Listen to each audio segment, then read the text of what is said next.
So let's talk about farm worker justice. We have talked to a couple of different people today already talking about how the food system itself is this lens about the people who work in it and how we treat those people and what does it take to actually get food onto our plate. If there's one detail, one takeaway that you want to make sure that the whole audience gets by the end of the day, what would be that one thing? We want to stress the important role that farm workers, the people who labor on farms and ranches, play in the production of food in this country. The large majority of farm workers are immigrants, and they often work at very low wages without fringe benefits to produce our food. And we need to be treating our farm workers a little bit better than the way we treat them now. Especially important is immigration reform, because a majority of farm workers, though not all, but a majority of farm workers are undocumented immigrants, and they are living in fear of deportation. And when they live in fear, they're not likely to challenge unfair or illegal employment practices. So we'd like to see immigration reform, and we'd like to help farm workers improve their wages and working conditions and their occupational safety. We certainly know, going back to Cesar Chavez, that there has been movement in our country as far as trying to bring people together and saying, collectively at least, taking a stand and trying to say what are going to be the best opportunities for farm workers to band together or to try to drive and get benefits of any type.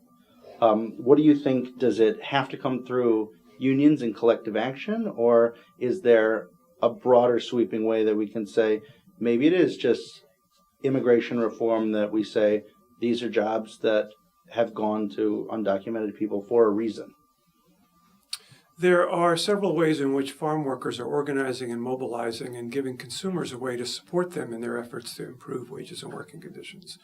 One way is union organizing and obtaining collective bargaining agreements with their employers. In many communities around the country, farm workers are getting together to improve their lives and their communities by training farm workers how to be health promoters and by asking local communities for more resources.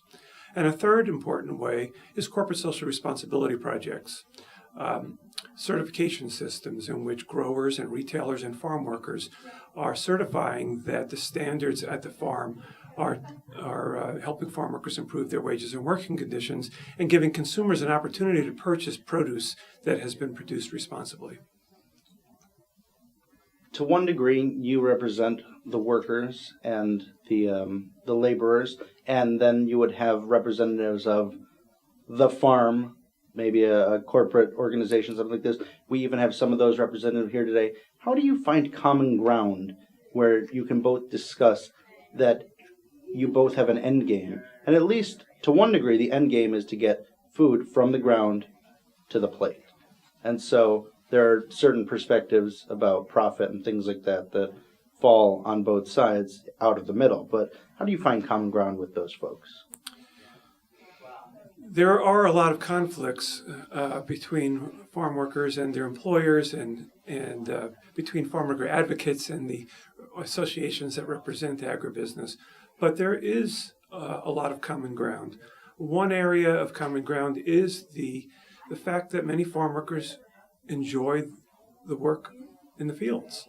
They're making a career out of it, and they want to continue in that work, and they want to work with their employers to make it a hospitable environment.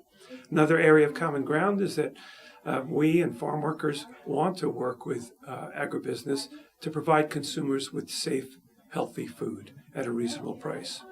And a third example that's very important about common ground when it comes to labor issues is the common interest in immigration reform.